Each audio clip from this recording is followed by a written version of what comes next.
Olá, você está ouvindo o podcast Missionando, da Agência Presbiteriana de Missões Transculturais.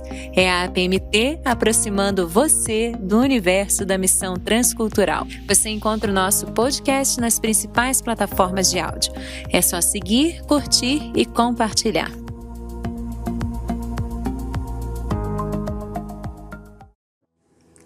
Olá, querido ouvinte do podcast Missionando, eu sou Tabata Mori, missionária e jornalista, aqui agora com você para mais um Vidas que Inspiram, trazendo a biografia de mais um grande avivalista do século XVIII, George Whitefield, o pregador ao ar livre, a quem o também grande Jonathan Edwards, que já foi tema do nosso podcast, escreveu o seguinte: você está entre os que são assistidos pelas bênçãos dos céus, aonde quer que vá.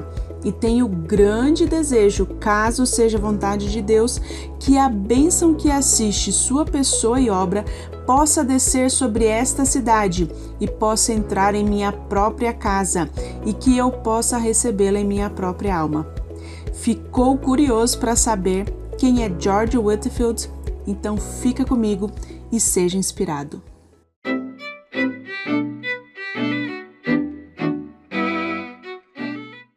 George Whitefield nasceu em Gloucester, Inglaterra, em 1714.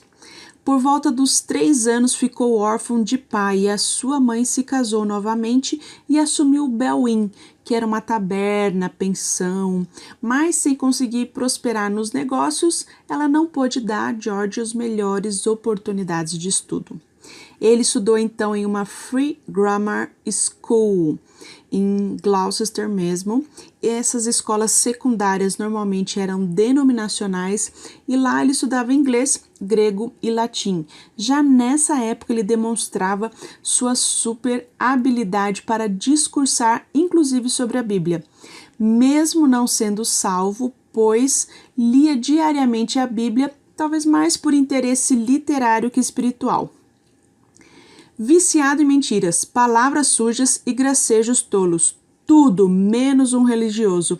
É como ele mesmo se definiu e definiu sua vida até seus 15 anos, como quando começou a ter, digamos, alguma convicção religiosa.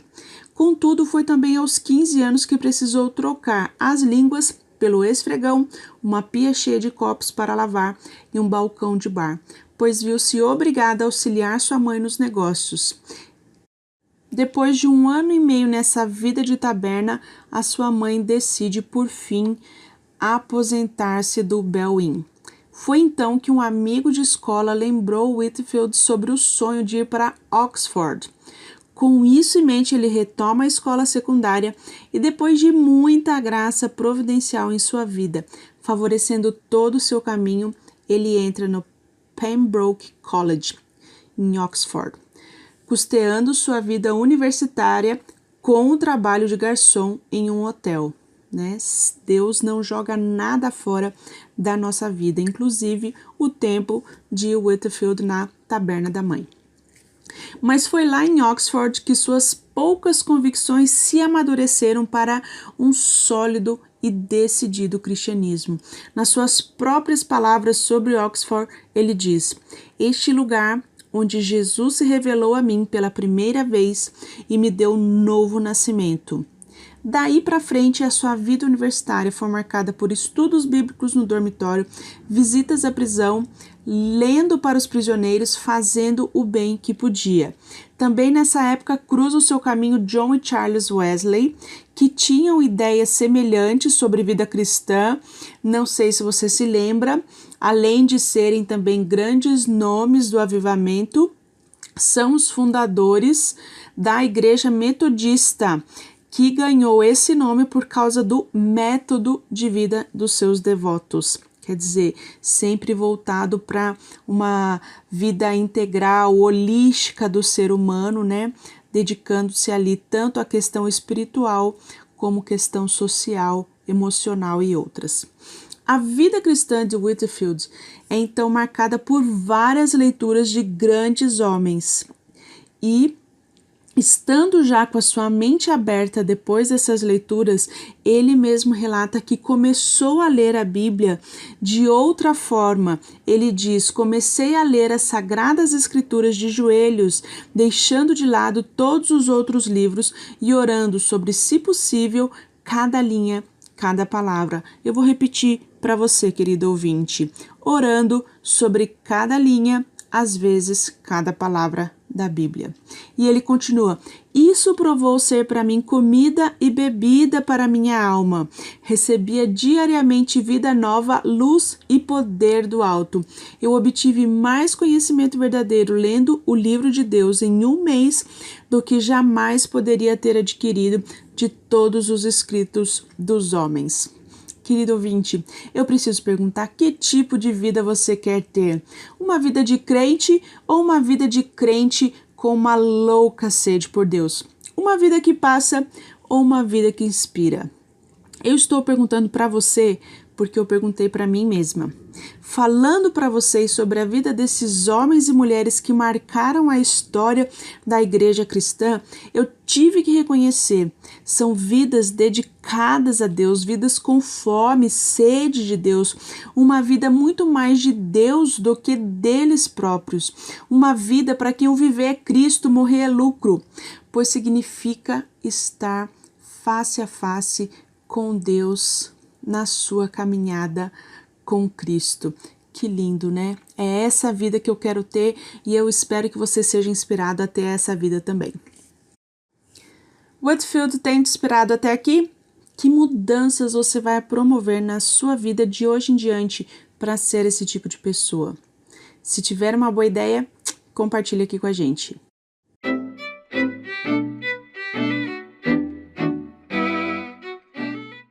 Aos 22 anos, em 1736, George Whitefield é ordenado ao sagrado ministério pelo bispo Benson da Igreja Anglicana da Inglaterra, em Gloucester. O bispo, depois de ouvir e ver sobre o seu dom para a pregação e o seu temor a Deus, deu a ele 5 guinéus, o que seria hoje pouco mais de 2.000 libras, ou cerca de 14 mil reais, para que ele comprasse livros e ofereceu para ordená-lo. Whitefield, que já estava convicto da sua vocação, decidiu aceitar. Ele conta que, caso contrário, teria que lutar contra o próprio Deus. Logo após sua ordenação, ele se forma em bacharel em artes em Oxford e começa a sua vida ministerial assumindo a Capela da Torre em Londres. Já dando início ao seu ministério itinerante, ele prega ali em várias igrejas da cidade, sendo desde sempre muito popular. Isso aí não foi algo que ele simplesmente conquistou. A gente vê pela história de Whitefield que Deus deu isso a ele, Deus o prestigiou com o clamor do povo, né? E já muito popular, pois fosse dia de semana, fosse domingo, onde George Whitefield pregasse, as igrejas lotavam. No final de 1737, ele se junta aos irmãos Wesley, John e Charles Wesley, em uma viagem missionária às colônias britânicas além-mar, a Nova Inglaterra, quer dizer, os Estados Unidos hoje, né? E começa ali a pregar entre as cidades do leste, desde a Geórgia até Massachusetts, dedicando-se especialmente ao cuidado do lar para órfãos em Savannah, Geórgia. Esse lar para órfãos foi um grande amor da vida de Whitefield e alguns autores disseram que talvez tenha sido um fardo para ele, porque foi um ministério bem difícil ali em Savannah. Whitefield voltou para a Inglaterra no ano seguinte, mas descobriu que a sua popularidade entre o povo não se estendia ao clero. O clero suspeitava que ele não passasse de um entusiasta, um fanático. Aliás, querido ouvinte, nossos avivalistas aqui do Vidas que Inspiram costumam ter essa fama. Sempre, porque defendiam doutrinas que hoje são preciosas para nós que somos cristãos reformados.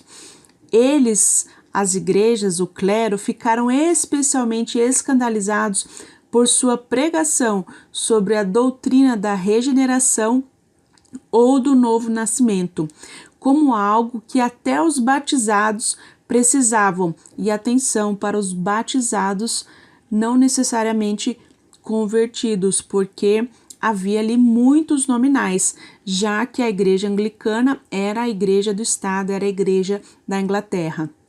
Assim, sua licença para pregar foi negada e o acesso aos púlpitos só diminuía. Foi então que ele abraçou de fato o seu ministério ao ar livre. Em 27 de abril de 1739, ele foi a Islington para pregar. No meio da oração, vieram os guardas da igreja para exigir a licença que ele não tinha.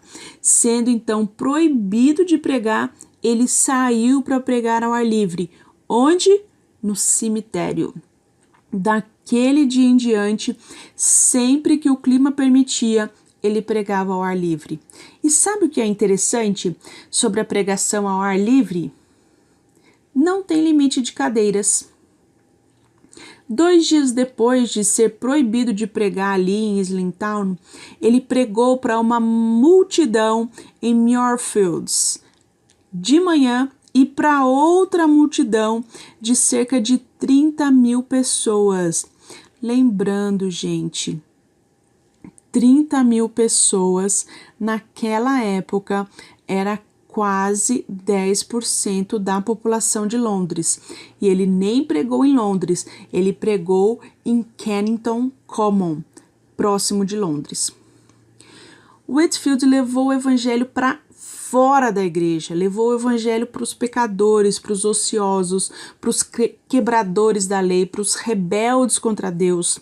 Onde houvesse ali um campo aberto, nas proximidades de Londres, onde pessoas se juntassem, ali estava Whitefield, proclamando a Cristo e sua salvação.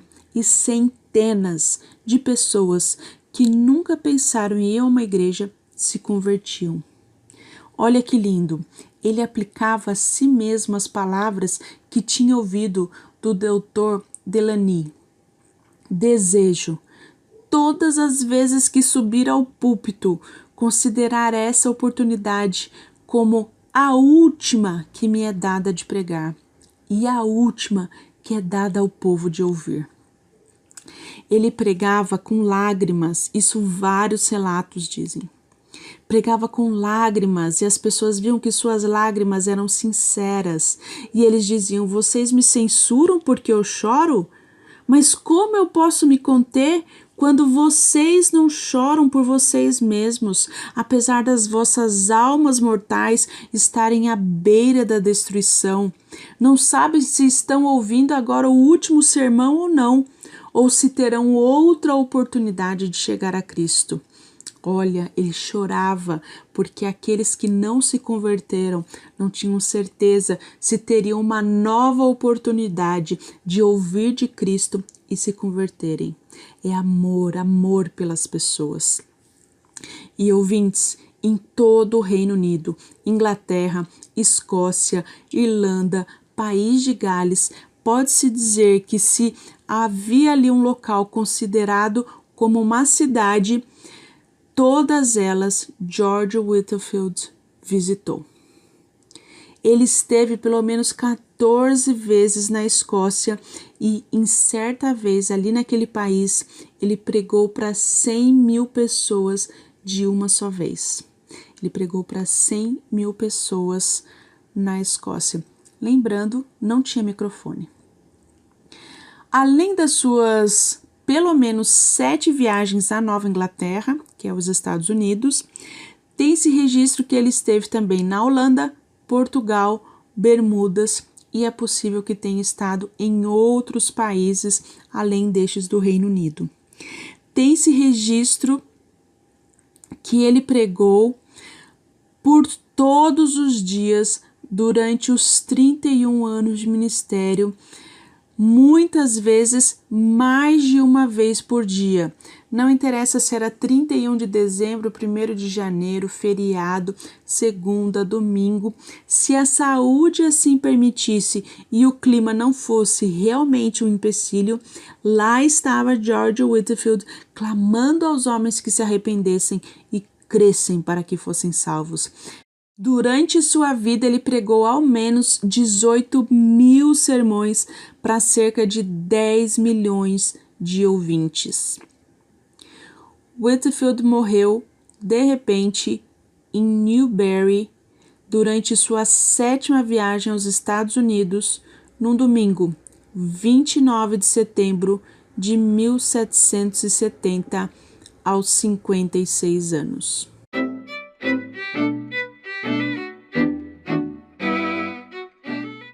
Queridos, depois de falar de uma vida tão inspiradora, eu não poderia deixar de desafiar você, não é mesmo? Quero desafiá-lo a andar nos passos de George Whitefield. Nós já falamos aqui no nosso podcast Missionando sobre o contexto da própria Inglaterra. Então hoje eu gostaria de desafiá-lo ao trabalho da Escócia. Ouça agora a nossa missionária e o pastor Dennis falando sobre os desafios nesse país. Saudações da Escócia, de Glasgow. Nós estamos na Escócia, em Glasgow, já faz cerca de 16 anos. A Escócia é um lugar muito lindo, muito verde e por causa das muitas chuvas. A Escócia tem uma herança cristã muito rica e a Escócia foi um país que enviou muitos missionários para muitos lugares, inclusive para o Brasil. E todos devem lembrar do João Knox, que foi um dos reformadores escoceses. E aqui o moto de Glasgow é que Glasgow floresça com a pregação da sua palavra e os louvores do teu nome. É uma herança rica aqui em Glasgow também. Mas hoje a Escócia é um país pós-cristão, onde a maioria se diz ateu e não quer saber nada de Deus. Muitas igrejas estão sendo fechadas, se transformam em mesquitas, apartamentos, boates. Mas existe um remanescente fiel, algumas igrejas avivadas, cheias do Espírito, com visão missionária, enviando missionários e comprometidos a evangelizar e abençoar a comunidade local. Nós estamos aqui principalmente ajudando os turcos e os curdos da Turquia a conhecerem o Senhor Jesus. E também trabalhamos com iranianos e outros muçulmanos. Mas, claro, ao mesmo tempo, nós fazemos amizade com os escoceses, onde nós os encontramos no dia a dia, no supermercado, nos colégios e especialmente com os nossos vizinhos. Tem cerca de 9 anos que nós estamos nessa área e nós, desde que chegamos, nós temos orado para que os escoceses da área possam conhecer Jesus e usamos a oração de Abacuque que fala que essa área possa ser cheia do conhecimento da glória de Jesus, como as águas cobrem o mar. E assim nós temos tido muitas oportunidades. E a área faz muitas atividades, tem uma sociedade especial que faz muitas atividades. Nessas atividades, às vezes, decoramos as janelas. E agora nós temos as nossas janelas decoradas com o Natal. E eu tenho orado para que as pessoas que virem as janelas nunca esqueçam a imagem e possam ficar com essas imagens até que eles conheçam a Jesus. Então, assim, nós cremos que um dia a Escócia voltará para o Senhor. Olá, meu nome é Denis Benjamin e sou pastor da Igreja Presbiteriana de Osasco, e hoje eu gostaria de falar com você sobre um país que está no meu coração, a Escócia. A Escócia é conhecida mundialmente pelos seus castelos, pelas suas paisagens bucólicas, pelo seu estilo de vida clássico e também contemporâneo. Contudo, a Escócia, ela nos traz grandes desafios para o campo, para a missão, para a pregação da palavra de Deus. Estive lá em 2010 e pude contemplar um pouco da realidade em que está a igreja escocesa. Certamente encontrei irmãos muito piedosos que ainda permanecem confiando na palavra de Deus, confiando em Jesus Cristo, porém também me deparei com uma igreja que está secularizada. Igrejas que outrora foram marcos da fé cristã transformaram-se em museus, transformaram-se em lanchonetes, transformaram-se em danceterias e até mesmo mesquitas de muçulmanos. A Escócia nos traz grandes desafios para a fé cristã. Temos poucas igrejas ali que ainda permanecem fiéis à palavra de Deus, sustentando a verdadeira doutrina, a sua verdadeira doutrina. Contudo, com grandes desafios, tendo em vista que temos grandes áreas rurais que precisam ser novamente evangelizadas e muitas igrejas que não têm pastor. Nós precisamos envidar esforços para poder fazer com que a semente do Evangelho floresça mais uma vez na Escócia. A Escócia, que foi a terra de John Knox, um grande reformador que, saindo ali dos pés de Calvino, que aprendeu tudo aos pés de Calvino, ele pôde então incendiar, reformar aquela igreja, reformar aquele país. Um país onde trabalhou George Whitefield, que com sua paixão pelo evangelho e pelas almas, transformou esta terra que é conhecida como o berço do presbiterianismo. Infelizmente, a igreja mãe, presbiteriana mãe, hoje ela está secularizada, ela já não confessa mais os pressupostos cristãos desenvolvidos ali pelos teólogos da Assembleia de Westminster. É uma igreja que está se fragmentando. Se você ver, muitas das pessoas que frequentam as igrejas na Escócia são idosos. A presença de jovens é muito rara. Há grandes desafios para aqueles que desejam pastorear ali, tendo em vista que muitos não dão crédito mais à história protestante que construiu aquele país e o transformou no que ele é hoje. E aí, você se sente vocacionado para ir para a Escócia? Qual é o seu desejo? Você tem, assim como eu, desejo de servir ao Senhor neste lugar? Se você tiver, ore e confie no Senhor. Temos ali um país que necessita de tanta graça e misericórdia, de pessoas que amam a Jesus, que estão dispostos a evangelizar, a conhecer as demandas daquele lugar e trazer ali o reino de Deus. Que Deus o abençoe. E aí, querido ouvinte, partiu Escócia? Que desafio, hein? Se quer saber mais sobre o trabalho da PMT, não se esqueça, apmt.org.br.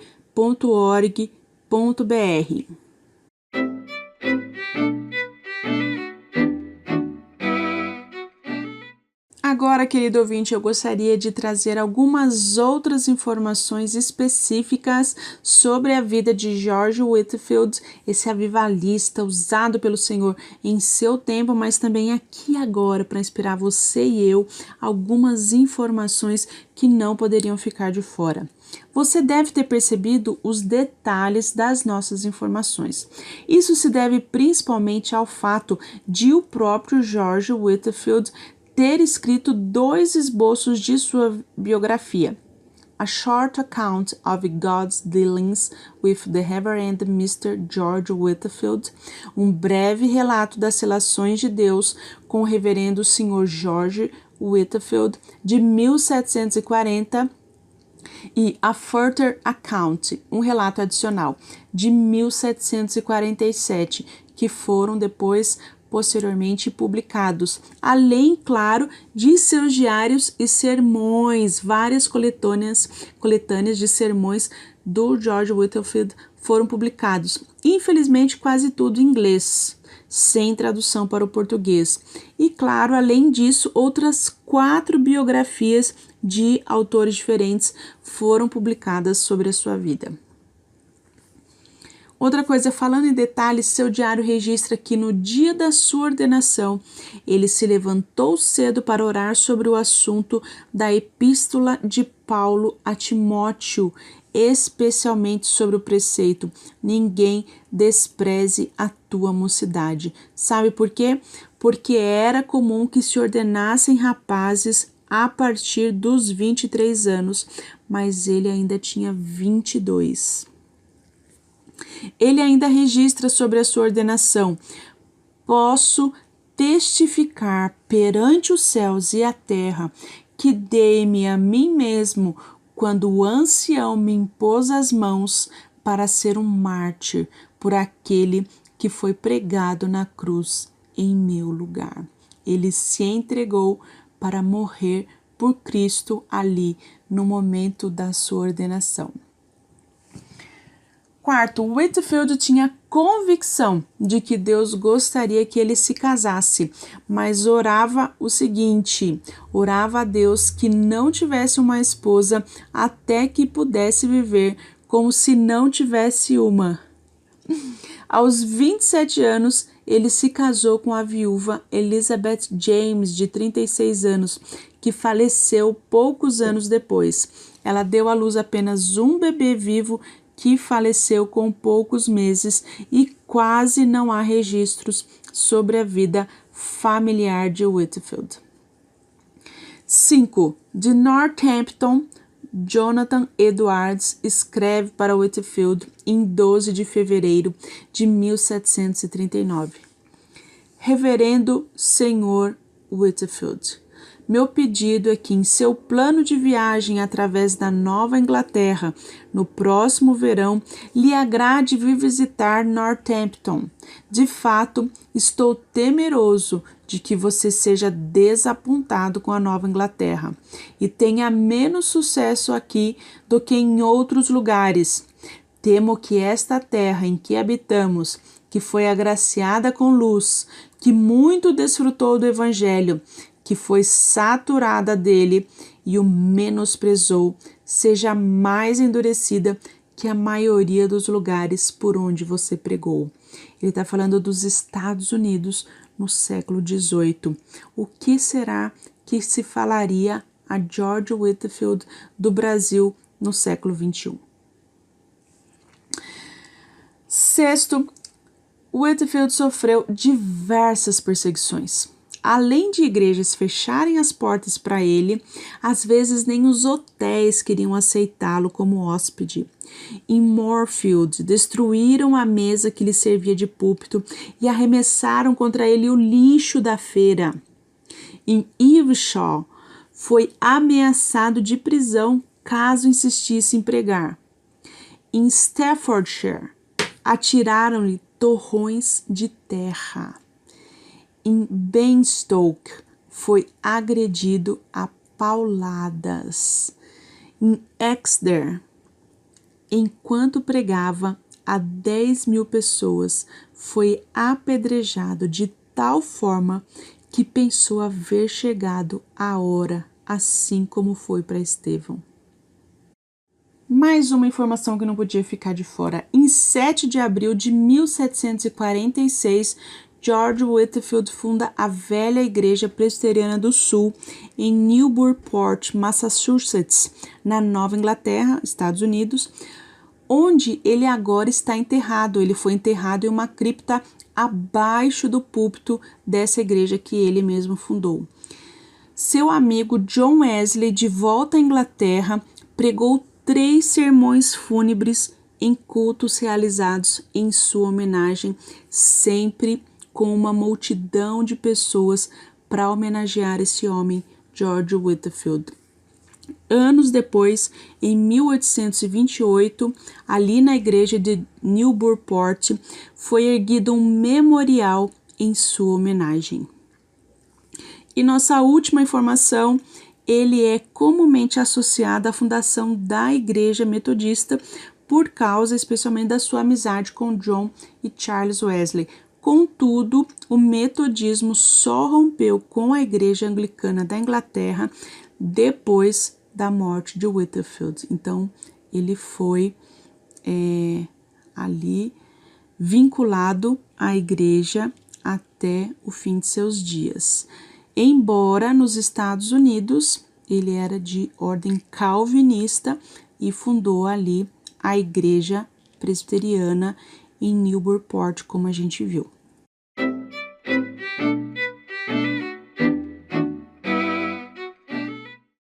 Que vida, não é mesmo, querido ouvinte? Que vida, que inspiração para você e para mim e para muitos outros. Então, curte e compartilhe esse podcast maravilhoso sobre a vida de George Whitefield. Eu encerro nosso tempo com uma oração dele. A minha alma era seca como o deserto. Sentia-me como encerrado dentro de uma armadura de ferro. Não podia ajoelhar-me sem estar tomado de grandes soluços e orava até ficar molhado de suor. Só Deus sabe quantas noites fiquei prostrado de cama, gemendo por causa do que sentia e ordenando em nome de Jesus que Satanás se apartasse de mim. Outras vezes passei dias e semanas inteiras prostrado em terra, suplicando para ser liberto dos pensamentos diabólicos que me distraíam. Interesse próprio, rebelião, orgulho e inveja me atormentavam, um após o outro, até que resolvi vencê-los ou morrer. Lutei até Deus me conceder vitória sobre eles. E você, querido ouvinte, qual é a sua oração? Meu desafio para você hoje é o seguinte: pare agora, pare o que estiver fazendo e ore. Se estiver no trânsito, pause o podcast. Se estiver no trabalho, feche seu computador. Se estiver na cozinha, desligue o fogo. Ore agora. Entregue sua vida para ser usada por Deus, viver e morrer por Ele. Peça a Deus para dar vitória sobre os empecilhos que têm impossibilitado você de ser 100% do Senhor. E ore como Ele fez até que Deus lhe conceda vitória. Coloque-se na mão do Senhor e consagre-se à sua obra, aqui e agora. Faça a sua oração, querido ouvinte. Que Deus o abençoe.